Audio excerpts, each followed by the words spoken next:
Hello, welcome to the Art of Profitable Lifestyle Gym. Good morning, Andrea. Good morning. Welcome, guys. Today, exciting topic: full-time versus part-time employees, and which is right for you, which is better.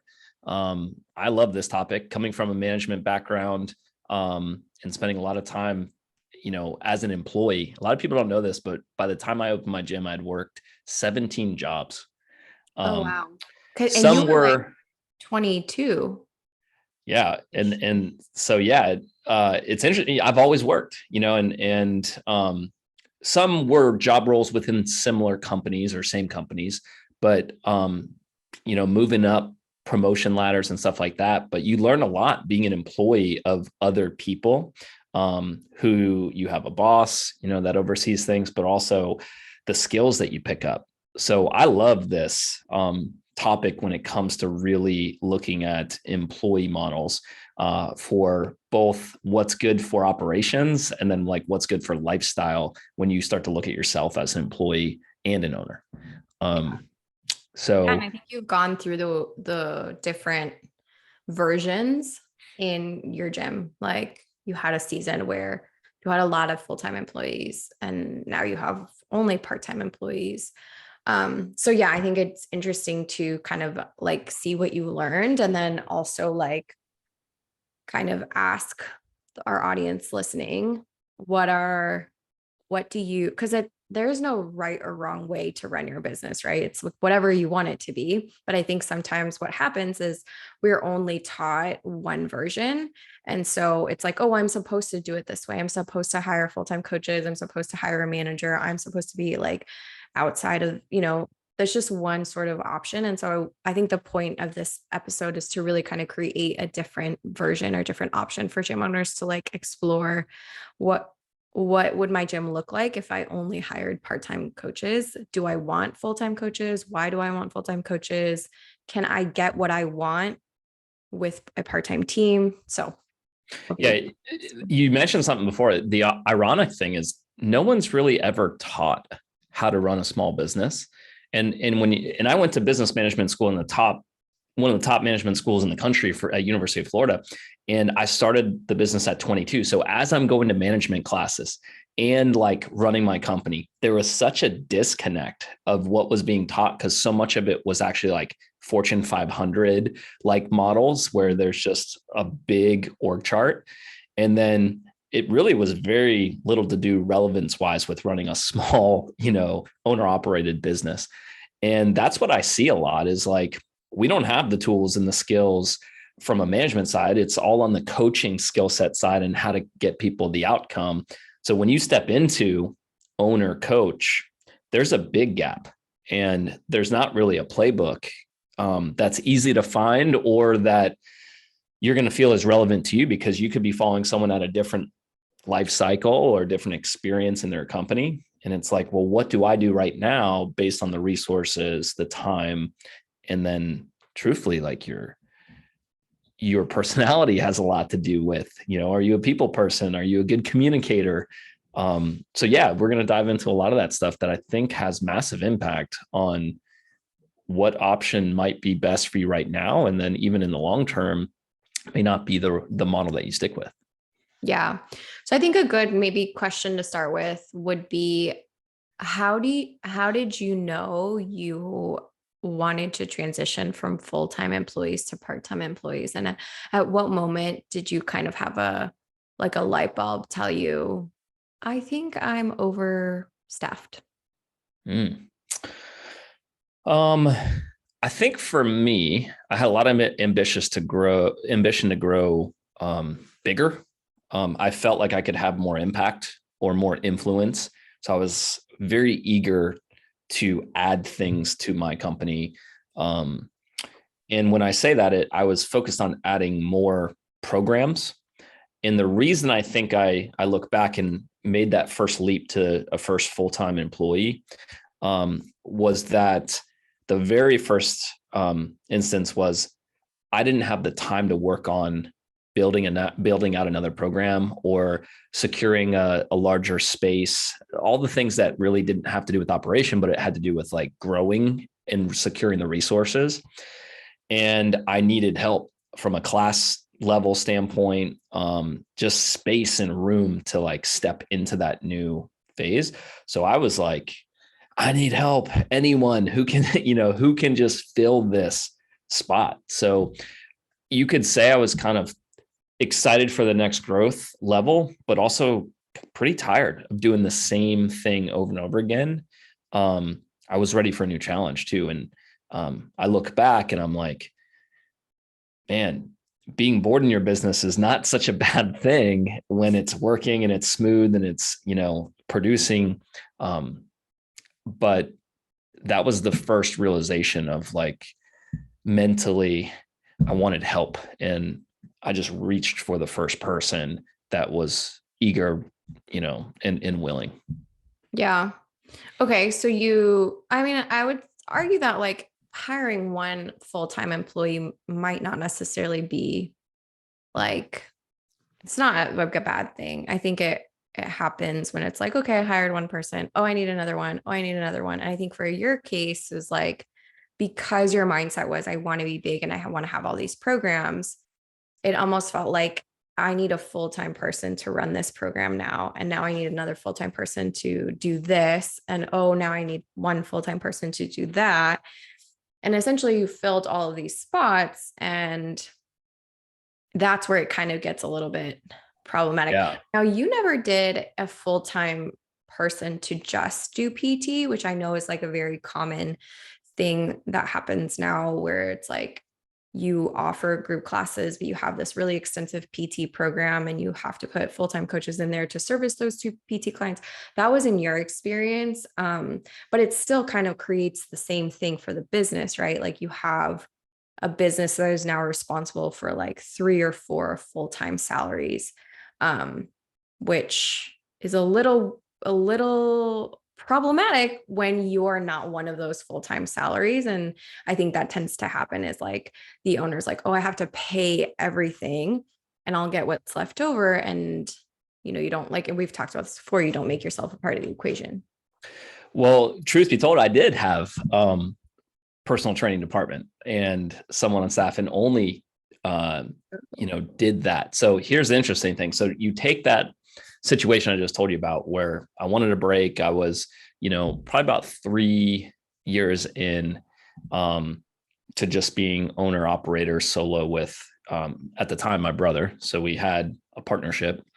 And then I was ready for the next challenge and growth, like I said. So first employee comes along and we get some breathing room from a time standpoint, but that increases, like you're saying, the payroll. So now we have to almost nearly make double to get back to the same margin or profits that we were taking in, because we had to cover that salary. And then, well, we had to get bigger in terms of number of members. So we were excited because we had bandwidth. But then here's the mistake, I think, that, the next hire comes in at a part-time level, but there's this eagerness to share in this growth and say, well, we could actually help more people if we started another program. And hey, what do you know? We have someone who's eager and ready and excited, and they have the time and bandwidth, and I don't have it. But if it's going to work, it'd have to, grow X number of members to cover the cost plus profit. So I was very, focused on, I see the potential. But here's the thing. It was a half-built bridge, meaning that we had only a portion of the resource. We had the person, and we had to go out and secure another, lease or space. Then we had to build the pipeline of leads. So there was a lot of work and a lot of investment and trust in this person to say that they're going to carry a lot of this and it's all going to come together. So you do that in that setting, your expenses come up, your people management problems go up. And I had done that a number of different times where, yes, revenues came up. I saw hope and, revenues coming up. But what I didn't realize was my margins were getting smaller. The business became harder to run as I added a non-barbell class, or as I expanded into a kids class hour, and then to personal training.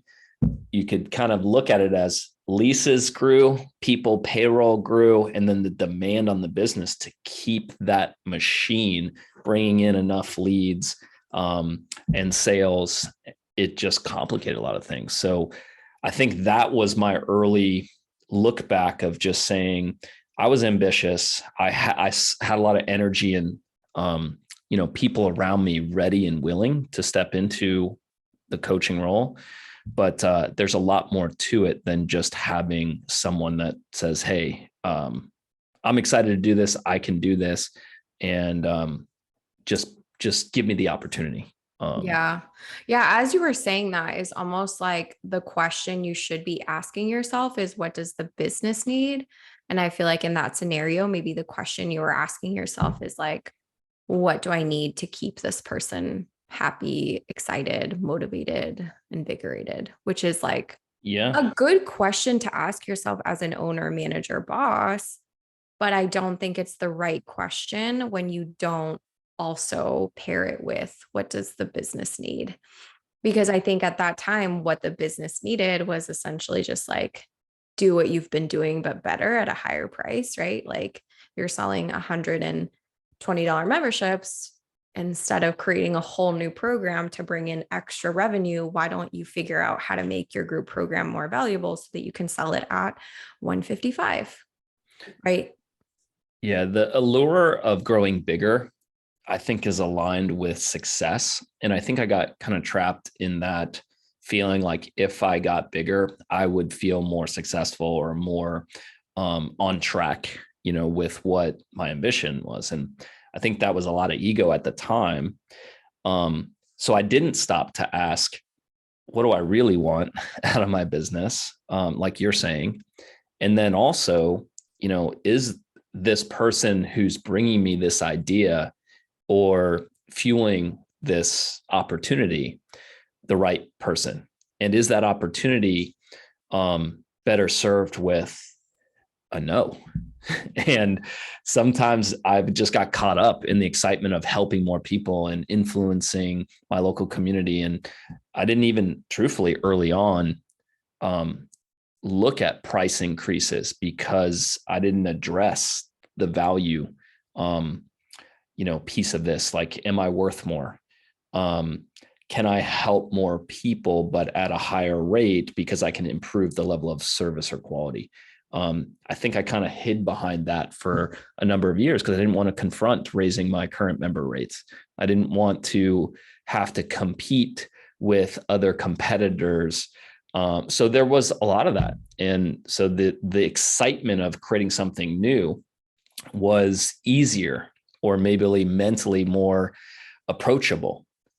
But in the end, that dies down eventually.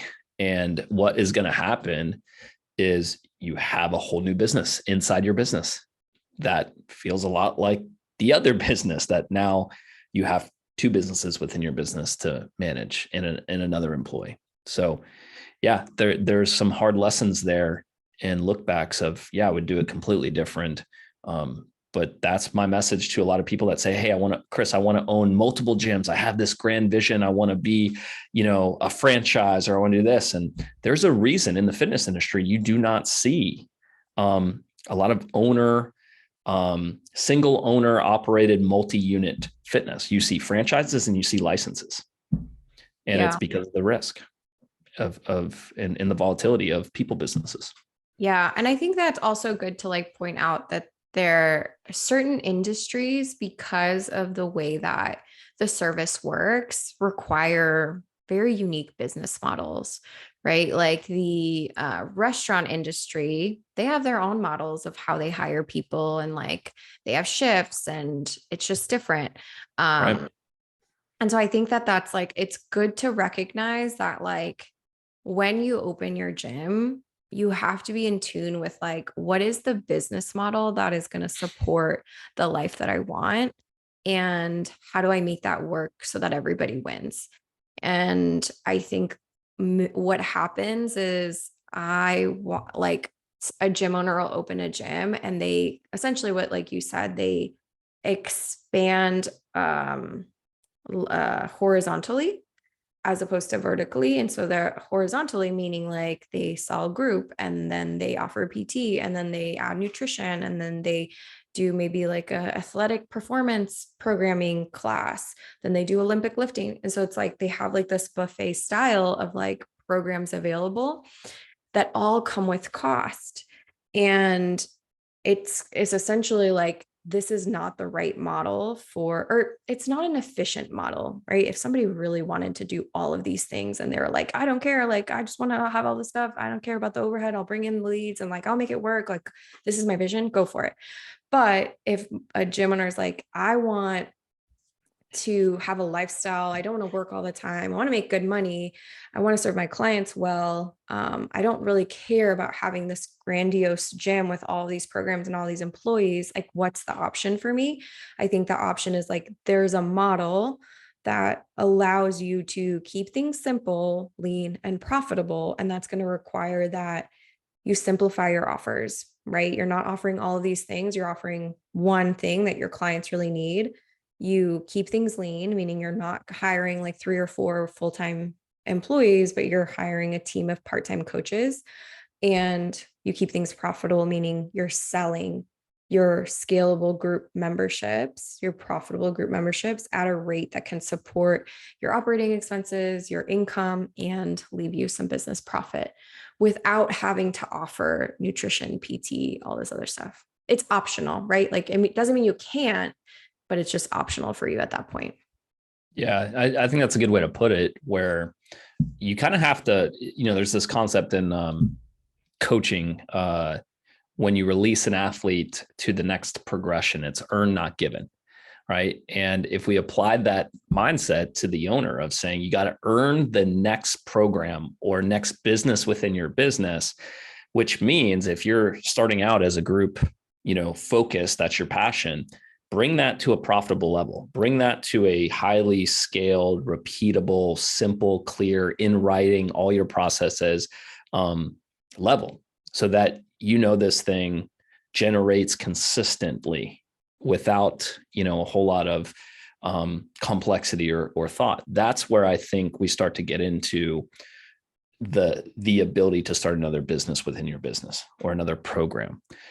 But I think a lot of people are entangled in the growth mindset, and it can feel like that's the path to success. But what we're saying in hindsight, after my experience of going through this, it's like, what I really wanted was a simple, lean, and profitable business that gave me a lot of time freedom, travel. I sacrificed a lot of, growth years. Didn't have vacation. I put 60 hours, 70 hours, sometimes a week. And I look back and I'm like, if I just kept that advice that I just gave you guys, it would have been, light years ahead of all the time I spent in that, just kind of grinding and arriving at that point of saying, man, I had this figured out from day one. My ambition took me down these rabbit holes that I learned later. So I think that's the earned, not given. Don't start something until you've truly finished it, and finished looks like, a very templated and profitable program before even considering another option. Yeah. Yeah. As you were saying that, I got a visual, how like there's like those like buckets where, like, let's say water falls in on one bucket and then there's a hole, and then it goes to another one and another one. And what I was thinking is like, okay, so you have 3 buckets. You have your operating expenses, you have your owner's pay, and then you have your profit. Now, technically your owner's pay is part of your operating expenses, but for the sake of this illustration, I'm breaking that up into 3. I just want to be clear, like, yeah. Okay. So let's say you have these and you're pouring money into it. And I guess the analogy is water, and it's leaking into, like, once the operating expenses is filled, you go to the owner's pay. Once that's filled, then you go to profit. And so what we're saying is, make enough money from your group memberships that all these buckets are filled. But what I feel like happens is the almost like sneaky mistake is like, okay, let's bring in more money into this bucket by selling group programs, PT, nutrition. But what happens and what people don't realize is like when you do that, the operating expense bucket gets bigger. And so, yes, you have this illusion that you're bringing in more water money, but your bucket just got bigger. And so now you're having to fill more money in this operating expense bucket. And like, did you actually make more money as the owner? Did you actually have more profit? Or did you just like bring in more water for this bigger bucket that you just created? Good analogy. I could see it tearing through. And here's the interesting, like each program or each business it deserves its own budget or own bucket too. If you look at it this way, it's like what I later learned, is like, well, let me just calculate all the costs of this PT department. All right. And it's like, okay, I have this staff. I actually have a lease. I actually had a separate lease for this space. It was a little bit easier for me, but this is tricky because you're like, oh, it's just all one big space. I'll just carve out additional space within my facility. Well, technically that space is being rented and that PT department should be paying their portion of using that floor.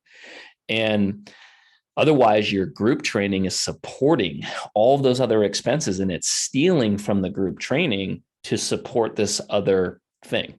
And I later realized, like you have this whole sunk cost before it makes any kind of money to operate that thing. And if you're not careful, you could be paying for this other department or other program with your core program. And that's where all the resources are getting stolen from and why it's not profitable or why, and how long are you willing to hang out there in that unprofitable state before being honest with yourself and saying, well, I'm not really passionate about it, or I don't have the bandwidth to keep hiring and managing people, or truthfully, it's not making money and it's losing money and it's taking a ton of time and you should cut it. So that's thinking like a business owner and evaluating it, being honest with yourself. It just took me, getting over my ego to face a lot of those things, to be like, the math is telling me this thing is not actually worth it. Cause I'll be honest, I had a kids program that was generating like $3,400 a month. And I'm like, yes, this thing is growing. Well, when you factored in the coach's pay and the cost of the space, I mean, it was breaking even. But when you factor in management time, training, communication, it was at a negative in my opinion. Oh yeah. Cause there's so much that goes into making a program work. And when you just look at the numbers, oh my gosh, this is what we were talking about prior to getting on this podcast. We were talking about if I should get LASIK. Yeah. And I was like comparing the cost. So like, this is what it would cost me to make the investment. And this is what I would pay over the course of 10 years if I were just to get glasses and contacts or whatever.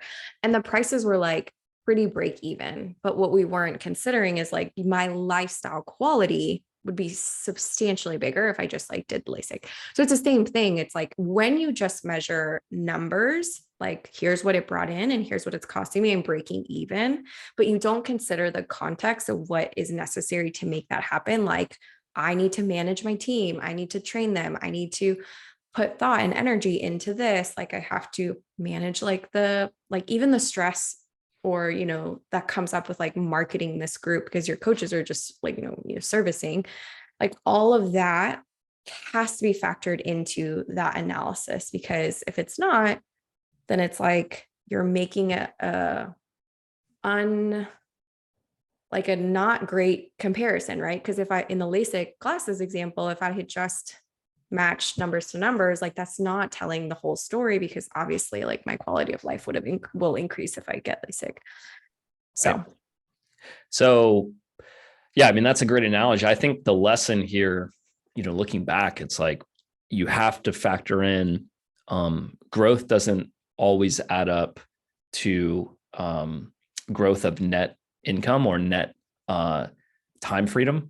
And that has value. And if you're not giving yourself a value in the equation, you're kidding yourself, because at some point that's going to catch up with you. And for me, it caught up when I went from 22 to like 25, 27, when I started getting more serious with Steph and our relationship, and we're like, what are we? What are we going to do about our family? And like, that was, whoa, we got to take a step back and assess how much time we're giving to this business versus ourselves and our relationship and our travel and our friends. So at some point, I think that catches up with you if you don't give that value, or you start feeling alone, or you don't have a lot of activities, or you just maybe depression. Like, that's real. You can feel like you're on an island. But if your life is your business, is it really a life? I mean, there's got to be more, in my opinion, to it. So that was my big first like wow factor, to at least be aware and take a look at there's more than just like the revenue and the growth mindset. So I do think that another way of approaching this too, Andrea, is to say, like, in this, going back to that concept of like bigger business and smaller business, and like being an owner operator, you're essentially, you have a job that you happen to own the company. Okay. But it's a job. You need this to produce income for your family. This isn't like an investment, like a passive investment. You got to work it.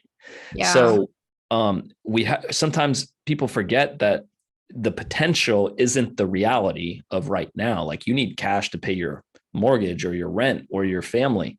So if you want to achieve that, then you got to start running the business with that piece of it in mind and a high priority. I think a lot of people get excited about the potential, but over time, if that doesn't start adding up to real income, you start realizing that you don't have a successful career.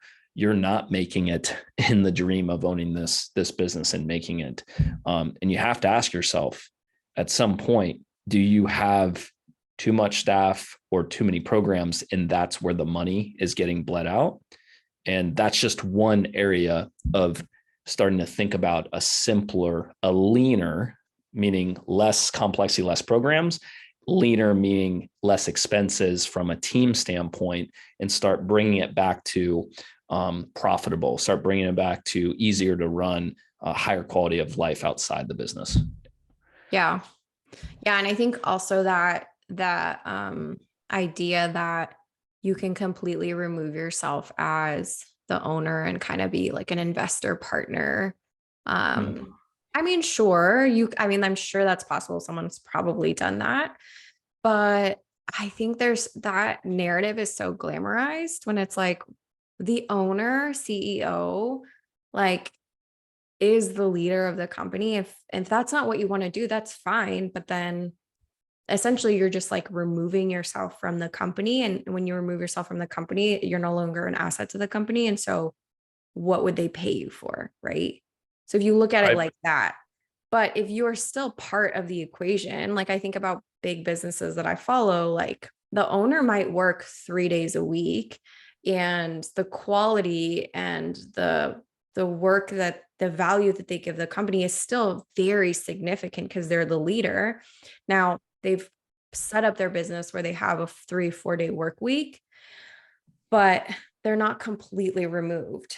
I don't think a business can run the way that it like needs to grow and scale and keep innovation if the leader is not like a part of it. And I think like sometimes like that narrative of like, I'm just going to create a business and hire someone and like be this removed silent partner that gets paid is like almost like, what? Why did you start your business? Like, don't you want to work it? Don't you want to grow it? Don't you want to create something? That's what entrepreneurship is about. Like, you want to just get better at doing what you're doing over and over and over again, and, build the lifestyle that you want, create a 3 to 4 day work week, pay yourself what you want. Like, those goals are still there, but like, yeah, I never really understood that. Like, I'm just going to be eventually I'm going to be a silent partner. Why? I mean, that's a good question. I think sometimes that can be due to burnout. Like, I just want to break, but I don't want to shut this thing down, and I'm still passionate about it. So there's that connection there, but I think how you're doing it can leave you in a place where if you don't have the income and the money and the lifestyle piece, you can look at it as I want to back out of some of these things that are mundane or like I've mastered and I feel like I can plug someone in. But that also means that anytime you replace yourself, let's just look at a very simple analogy of like, I still remember the first time I hired my first part-time coach, and the relief and the excitement I had to not coach 3 days a week in the evening, where I'm like, what do I do with myself? Like, I don't know how to be just not at the gym, but it was this rewarding feeling.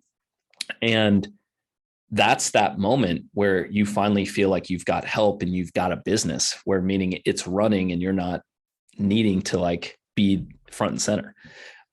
So that also is exciting on your first hire, but soon that means that, well, what do you do with that time now?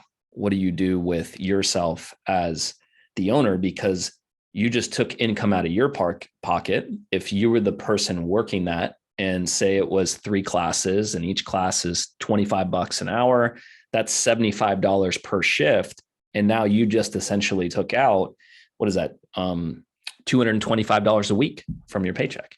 So now you as the owner have to go replenish that. And now you've risen to that next role. But sometimes you can get static or kind of stuck of like, I don't know what I need to do as an owner. And I think that's the first sign people start to realize that the next problem to solve is, how do I scale my business up as an owner if I've bought myself time out of the front end classes?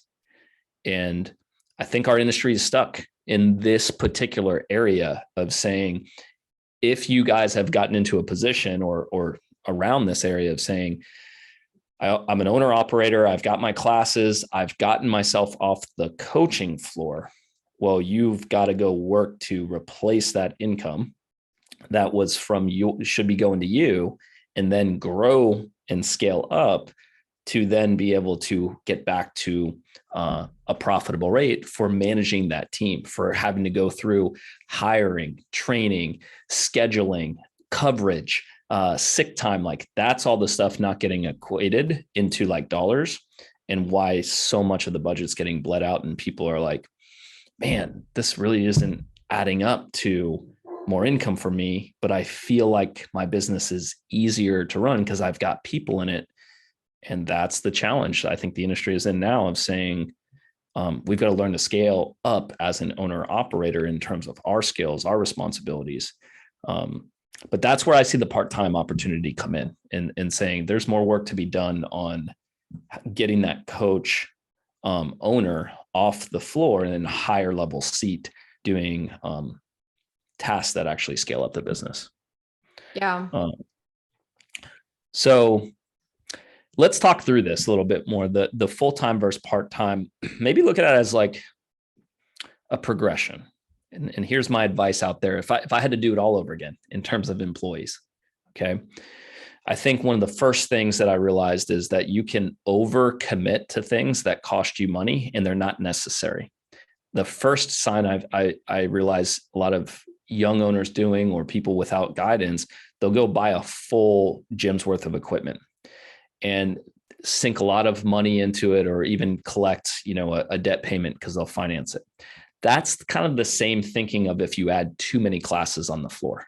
You basically have either parked yourself as the owner in this full schedule, or you've got staff that now you have payroll. So my do it all over again would start with essentially 22 classes a week, 2 classes in the morning, 2 classes in the evening, and then 2 classes on Saturday, closed on Sunday. But what that is telling us is that we have essentially Monday through Friday, 10 shifts. Okay. Each shift would be 2 classes in the morning, that's shift 1 for the day. And then 2 classes in the evening, that's shift 2 for the day. And then the strategy becomes, how do I get my time back so I can go market, promote, build myself up as an owner, but do it with a part-time team that supports that major responsibility of putting me in the ideal position to market, promote, and sell. So that is the first equation or problem to solve, in my opinion, versus go grow another program. Go launch, more classes. Let's get that really, really profitable in terms of how do I fill those, you know, 2 shifts of classes or 4 classes, fill those up, and then you're at this fork in the road to say, do I add more classes or do I just raise my rates and get better? To your point of, how do we get better and focus on value, not just growing more stuff? Yeah. Just like selling more things. I think that like when you were saying that, what I was thinking through is just the idea of growing growing with your demand. I think a lot of times what happens for new owners is they have like an initial demand for like a wave of people coming in, but they like are offering 35, 45 classes a week. And it's like, you didn't have the demand for all of these services.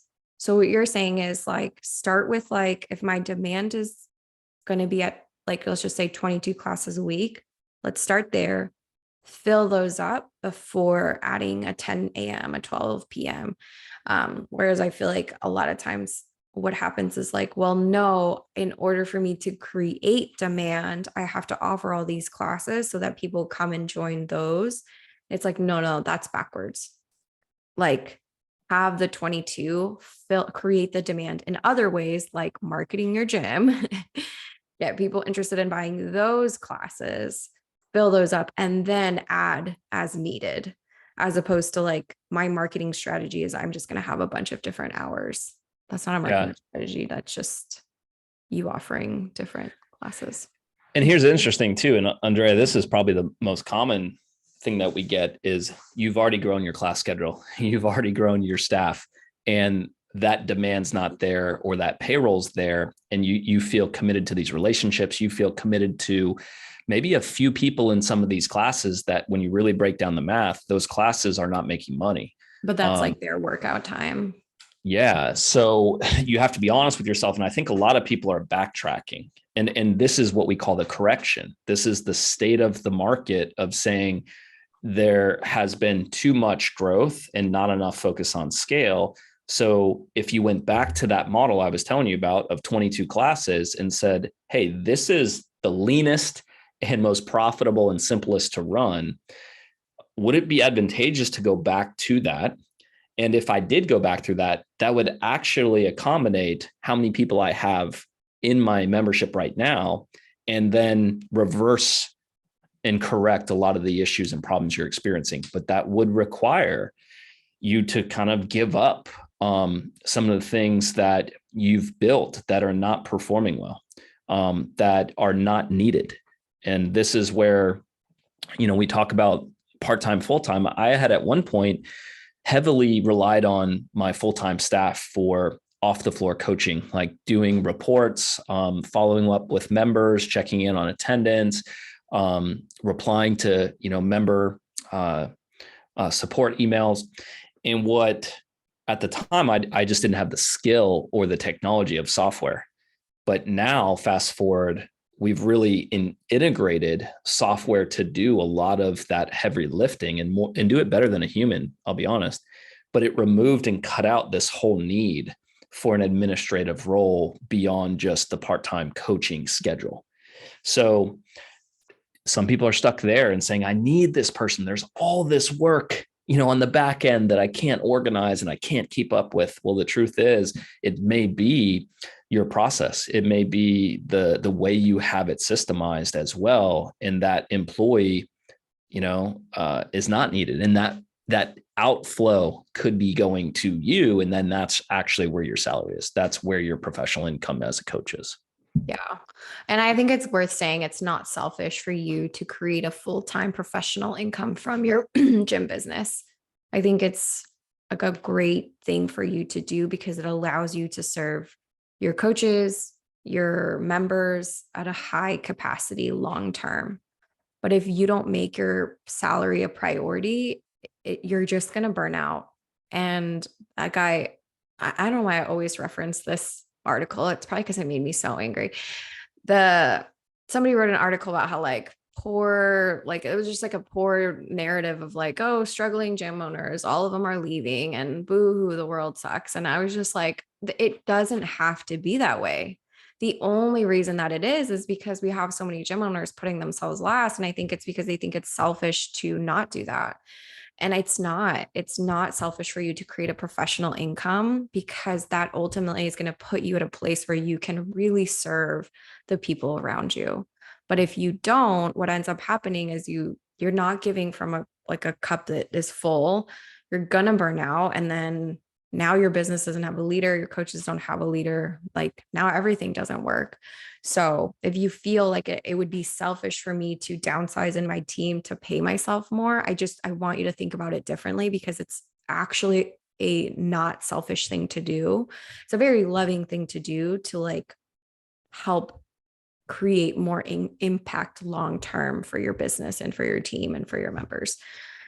So yeah, I couldn't have said it better. And honestly, as I've gone through this journey of, starting in 1,000 square feet, then growing at one point all the way to 5,000 square feet with 3 full-time employees, I have learned that what I gave away was a lot of myself, a lot of my hard-earned income, to employees in hopes of this big growth that never came. And it never came for many reasons. It's not that it probably couldn't if I worked hard enough.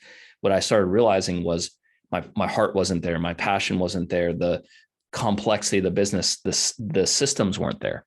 But what I did want was a business that provided a lifestyle, that a career that I loved. And if you're in that boat, maybe you took a wrong turn.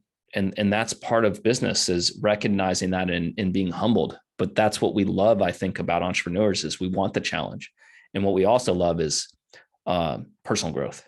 And that's what I realized, is I had to personally grow into the leader and the owner capable of running a successful business. And the success definition changed when I started focusing on, hey, when I had a strong income and felt financially stable, well, in that case, I could give more to my family, to, my daughter.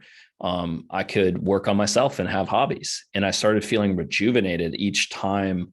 And I started feeling like I had a comparable career to my friends and my family members that would talk about vacation or travel. And that's what rejuvenated this and said, needs to be satisfied first. And when you get to that level, I think that's where, to your point, you can start giving more intentionally to each member, because you don't need 200-300 members. You can actually do it with, on average, we're proving 100 members. And the last piece of this is you can then start with a healthy, strong profit, thinking about sharing your message.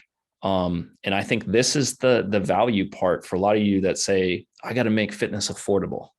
Well, what if you thought about sharing more content, more education, and you had the time to do that, but you don't have the time now because you're buried in the business and the income is stressful. And so my view on this is 100%, Andrea, where you're headed, is saying when you earn more and you get money out of the way, you can give more. And that's what I've learned as an owner. It's like, you can't put yourself last. This is our job, our career. And if we are never factored into the equation, that's where burnout happens. That's where that article, I think, triggered a lot of people, is it almost felt like it's not possible. But what is possible is when you start putting yourself first and making those hard decisions of saying, where am I in my business? Holy crap, I forgot myself, or I gave away my salary. And I need to be humbled to say, I don't need a full-time person to do this. I need a smaller schedule to do this. I could work this schedule. I just need a part-time. And you start realizing it is possible, but that would require you to restructure or rent less space, or have a hard conversation with a coach and say, hey, we got to move towards part-time work. And those things were difficult for me too, but I did them. And that's the outcome of like, this is a real viable model that creates consistent income, stability in the business, and simpler to run. So what I want to say to you guys, if you want help doing that, welcome to scaling. That's exactly what we're going to help you do, is sell a profitable group membership that actually scales. We'll dive into your pricing. We'll dive into the skill sets that you've got to learn to really get through this and not feel like you have to do it alone. So stop focusing on revenue. Start looking at your take home, start looking at your business profit. Those are the things that are going to help you give more later on, and give you the energy back today to really, focus on what you need to do to be more successful, both from a operator standpoint and, the overall outcome of your business. So more leads and more sales don't matter if, people aren't buying at your right rates. We need to dig into that. We can't solve this problem using the growth model. Maybe you've tried that for years. Maybe you followed someone that said, hey, this is the path. And, the second path is personal training and then nutrition and kids. And you realize that you've been on that track for a while and you're still not any closer to the scheduled net income. We can change that. And it's leaning into the things you need to do. We're here every step of the way for you in our program. And I want to help you guys out there with helping you realize that you can start enrolling people at $225 a month and get yourself to a profitable rate. And I want to show you how to find those people, how to communicate value to those people, how to qualify them so that they stay long-term. And we're going to help you do it for your first 10 members and show you that it's possible to get to a level where your gym is lean, profitable, and simple to run. So if you want help with that, reach out to us at factoryforge.com/call. We'll set up a call to talk through your current business, what you're dealing with, and offer up some advice and a plan with actual steps and guidance. So look forward to chatting with you guys and hope you enjoyed part-time versus full-time and all of the journey that I've been through and what similar owners like you are also going through. And I want you to know there's people like you making these changes right now. And they're not worried about the recession. They're not worried about whether it's going to impact whether they have a business or not. They're focused on right now, what do I need to do to start changing my life? What do I need to do to start changing my business? And that's how we start building a career that is sellable, or a business that's sellable, a career that's longstanding. And that's what I'm committed to with you guys. So factoryforge.com/call. Let's start the conversation and start working towards your first 10 members at 225.